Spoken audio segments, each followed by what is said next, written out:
جب سے میں نے 2007 میں صحافت کا آغاز کیا تھا، اکانومی کے اوپر، سٹاک مارکیٹ کے اوپر گہری نظر رکھتے تھے، اور یہ بات ہمیں اس وقت سے بتائی جاتی ہے کہ پاکستان کی معیشت کا سب سے بڑا مسئلہ، جسے گرے اکانومی کہا جائے، اسے انفارمل اکانومی کہا جائے، لیکن بہت سارے اس کے نام ہیں، یہ وہ ہماری معیشت کا حصہ ہے جو کاغذوں پہ نہیں آتا، جسے ہم سمگلنگ کہتے ہیں، جسے ہم ٹیکس ایویژن کہتے ہیں، ٹیکس چوری ہوتی ہے، بہت سارا کام ہمارے ملک میں ایسا ہوتا ہے۔ فار ایگزامپل کہ اگر ہماری فارمل اکانومی اس وقت 400 ارب ڈالر سے کم ہے سال میں، تو ہماری انفارمل اکانومی کے لیے کچھ اندازے 1000 ارب ڈالرز کے ہیں، 1 ٹریلین ڈالر، کچھ اندازے 2000 ارب ڈالر کے ہیں، 2 ٹریلین ڈالر، لیکن اس کا اندازہ لگانے کا کوئی پیمانہ موجود نہیں ہے کہ جس سے ہم اندازہ ایکوریٹلی لگا سکیں کہ یہ آخر انفارمل اکانومی ہے کتنی بڑی، کام 2 نمبر ہے تو پھر سب کچھ چھپے چھپے ہوتا ہے انڈر دا ٹیبل، اور اس کو پکڑنا بڑا مشکل ہوتا ہے، اور اس کے اوپر ہم لوگوں نے ہزارہ پروگرام کر لیے، کتنی باتیں کی، کبھی کچھ نہ ہو پایا، اور آج بھی پاکستان کی معیشت کا سب سے بڑا پرابلم یہی ہے، انفارمل اور گرے اکانومی۔ آج ہم دیکھتے ہیں کہ پاکستان کی معیشت جب IMF کے سہاروں پہ کھڑی ہوئی ہے، ان کی بیساکھیوں سے کھڑی ہوئی ہے، قرضوں کی وجہ سے ہم چل رہے ہیں، سرکاری افسران کی تنخواہوں، سیاستدانوں کی تنخواہوں، پورا ملک کی قرضوں کی وجہ سے اس وقت چل رہا ہے، تو اس ملک میں IMF کا کنٹرول بڑھ گیا ہے، اور IMF نے بڑا ایک شرط رکھی ہوئی تھی کہ اگلی میٹنگ سے پہلے آپ نے رپورٹ شائع کرنی ہے، اور یہ رپورٹ ہے governance and corruption diagnostics report, اور کہا گیا تھا کہ میٹنگ سے پہلے یہ رپورٹ شائع ہوگی تو ہی میٹنگ ہوگی، اور IMF کے پریشر کے اوپر یہ رپورٹ شائع ہو جاتی ہے، اور اس رپورٹ کے اندر یقیناً تہلکہ خیز انکشافات کرپشن سے جڑے ہوئے 2 سالوں کے اندر جو کرپشن ریلیٹڈ ریکوریز حکومت پاکستان نے کی ہیں وہ ہیں 5300 ارب روپے، 5.3 ٹریلین روپیز۔ Late start. بات کی گئی ہے اس میں عدلیہ کی بھی، کہا گیا ہے کہ جوڈیشری جو ہے وہ اس وقت انفلوئنس میں ہے، اور پاکستان میں قانون، عدل و انصاف کا نظام بہت کمزور ہو چکا ہے۔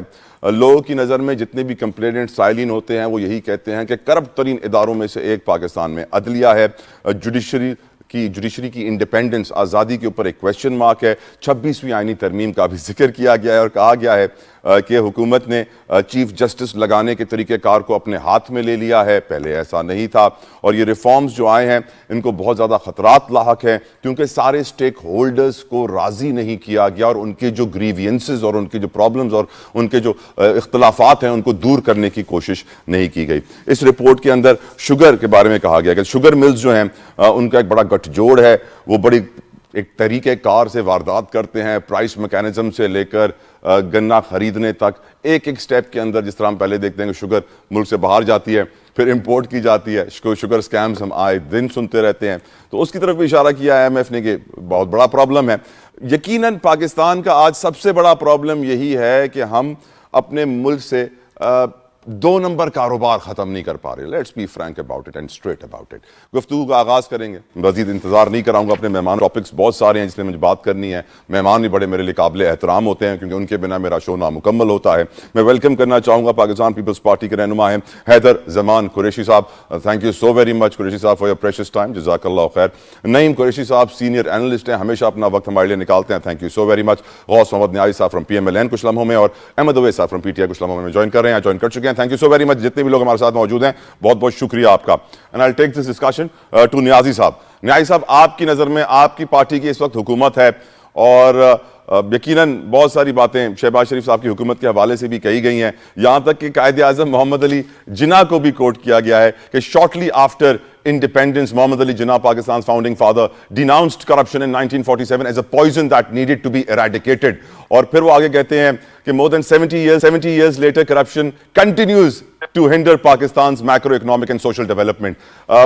IMF ہمیں یاد دلا رہا ہے کہ بابا قوم نے کیا کہا تھا، اور آپ 70 سال کے بعد کہاں کھڑے ہیں۔ یہ کرپشن کا ناسور جو پچھلے 2 سالوں میں 5300 ارب روپے بتایا گیا ہے نیب کی نمبرز کے مطابق IMF کی طرف سے، یعنی کہ یہ بہت چھوٹا سا حصہ ہے، اصل میں تو 1500-2000 ارب سے بھی اوپر کا نمبر ہوگا، بلینز آف ڈالرز کی یہاں بات ہو رہی ہے۔ نیازی صاحب، why has PMLN failed to curtail corruption in Pakistan؟ کیا سلوشن آپ دیکھ رہے ہیں اس کا؟ جی بسم اللہ الرحمن الرحیم۔ بالکل آپ کی بات صحیح ہے، فکرز آپ نے بتائی ہیں، تو لیکن ہمارے دور میں کرپشن میرے خیال میں بڑی نہیں ہے، کم از کم ہمارا جو لیول ہے وہ کچھ مطلب پہلے سے کچھ کم ہوا ہے، یہ تو انڈیکس جو ہے کرپشن انڈیکس میں وہ پاکستان تھوڑی سی بہتری آئی ہے. تو یہ پھر 70 سال کا ایک ہے تو اس کے لیے کچھ ٹائم چاہیے. اور ہمارے جس طرح کے اندرونی اور بیرونی خطرات ہیں, دیکھو حکومت کی ساری توجہ اپنی حکومت کی اسٹیبلٹی پہ لگ جاتا ہے. اپنے بیرونی خطرات ہمیں دہشت گردوں کا سامنا ہے. ہماری اس وقت جو حکومت ہے وہ مطلب ہم اسی پارٹی کے سہارے کھڑے ہیں. اور پھر ہمیں جو ایسا ملک ملا ان حالات میں ملا کہ آپ کو پتہ ہی ہے کہ ہم ڈیفالٹ کے قریب تھے. تو ہماری توجہ اس طرف ہے. آپ کی بات بالکل ٹھیک ہے. حکومت اپنی طور پر گورننس بہت بہتر کی ہے اور بہتر کر رہی ہے. سر میں آپ کو ایک چیز بتانا چاہوں انشاءاللہ گا, آپ دیکھیں گے کہ نیازی صاحب اب سوری ٹو انٹرپٹ, آپ نے میرے لیے بہت محترم ہے, لیکن ایک چیز یہاں ایڈ کرنا چاہوں گا سر. یہ جو آئی ایم ایف نے لکھا ہے نا سر, اس میں یہ بتا رہے ہیں آئی ایم ایف والے کہ ہمارے کہنے کے اوپر حکومت نے یہ رپورٹ ریلیز کی ہے. 3 مہینے تک حکومت نے یہ رپورٹ روکے رکھی ہے.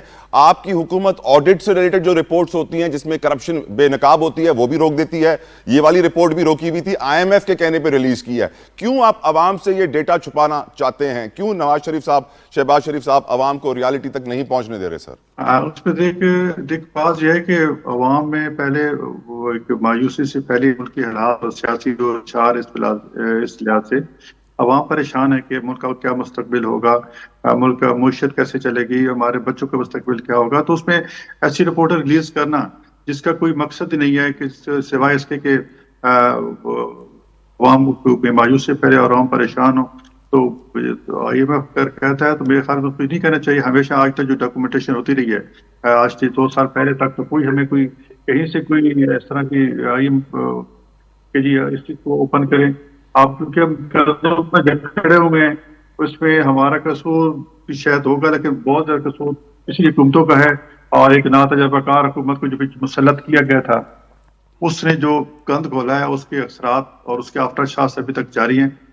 لیکن آپ نے آنیسٹ جواب دیا نیازی صاحب, آپ نے بڑا آنیسٹ جواب دیا, and I respect you for this, کہ آپ ہمیشہ سچ کا ساتھ دیتے ہیں. آپ نے کہا ملک میں سیاسی عدم استحکام کی وجہ سے جو مایوسی ہے وہ مزید نہ پھیلے, اسی لیے حکومت ایسے ڈیٹا کو ریلیز نہیں کرتی ہے. لیکن جمہوریت کا حسن بھی ایسے ڈیٹا میں ہی ہوتا ہے. I'll take this discussion further to Qureshi صاحب. میرے ساتھ نعیم قریشی صاحب بھی ہیں, حیدر زمان قریشی صاحب بھی ہیں, تو اس لیے پہلے نعیم قریشی صاحب آپ کی طرف آ رہا ہوں. آپ کی نظر میں آئی ایم ایف نے یہ ڈیٹا ریلیز کرانے پہ اصرار کیوں کیا, اور حکومت جو بات کی ہمارے نیازی صاحب نے کہ مایوسی مزید نہ پھیلے اس لیے حکومت ایسا ڈیٹا اور ایسی رپورٹس باہر نہیں شائع کرتی پبلک کے لیے, کیا جمہوریت میں ایسا ہونا چاہیے؟ نعیم قریشی صاحب.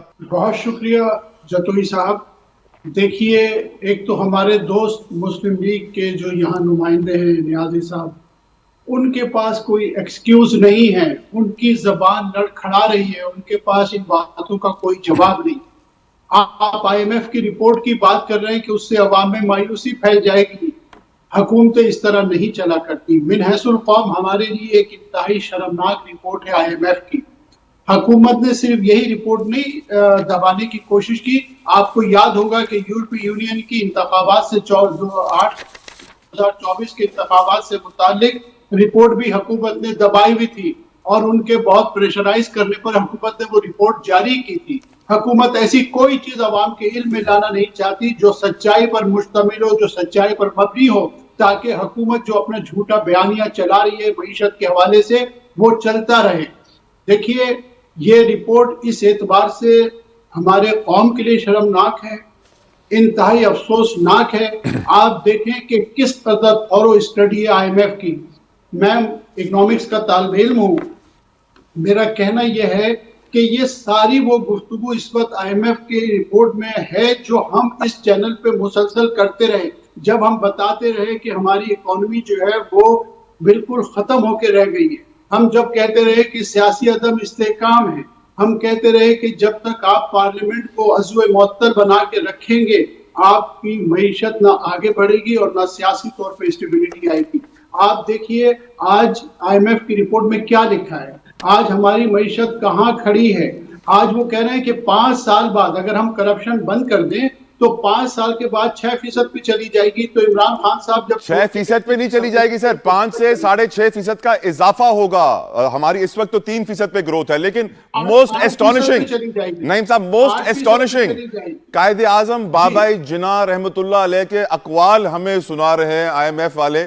اس سے زیادہ امبیرسنگ میرے لیے کچھ نہیں ہے. یہ وقت بھی ہم نے دیکھنا تھا کہ IMF ہمیں کیوں کہ اچھا یہ بڑی دلچسپ بات ہے. دیکھیے یہ بڑی دلچسپ بات ہے کہ یہ حکومت جو ہے اس پر اس کے جرائم میں ایک جرم یہ بھی ہے کہ انہوں نے بابائے قوم کو ہماری زندگی سے نکال دیا ہے. آپ نے بل بورڈز پہ آپ نے دیکھا تھا کہ قائد اعظم کی تصویریں غائب ہو گئی تھی, وہ کتنا بڑا اسکینڈل تھا.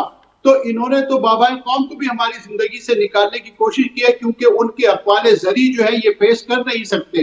اب میں آپ کو چند باتیں بتاؤں. دیکھیے معیشت کا معاملہ یہ ہے کہ معیشت کے پاس ان کے پاس کہنے کی صرف ایک جواز ہے کہ ہم تو جناب ڈیفالٹ کرنے والے تھے. یہ ایک سیاسی بیانیہ ہے, ہم کبھی بھی ڈیفالٹ کرنے کی پوزیشن میں نہیں تھے. دوسری بات, ایک ایسی معیشت جو 6% پہ ہو وہ کبھی بھی ڈیفالٹ کی طرف نہیں جا سکتی تھی. دوسری بات یہ ہے کرپشن کا معاملہ ہے. آپ دیکھیں بہت سارے یوٹیوبرز یہ کہتے ہیں کہ اس وقت لوٹ مار کا یہ عالم ہے, لگتا ہے کہ ان کی کبھی آئندہ حکومت بننے والی نہیں ہے, اور یہ حکومت اس وقت سمیٹنے میں لگی ہوئی ہے. وہ اشرافیہ جو اس کی سرپرستی کر رہی ہے اس حکومت کی, وہ اور یہ حکومت کے لوگ جس طرح کرپشن میں سر سے پیر تک ملوث ہیں, جس میں شوگر اسکینڈل سب سے بڑا ہے جس کی انہوں نے مثال دی ہے. دوسری بات یہ ہے کہ SIFC کا معاملہ ہے. جب کبھی ہم نے SIFC پہ بات کرنے کی کوشش کی تو ہمیشہ ہمیں روکا جاتا رہا. بالکل ٹھیک سر, لیٹ می موو فارورڈ.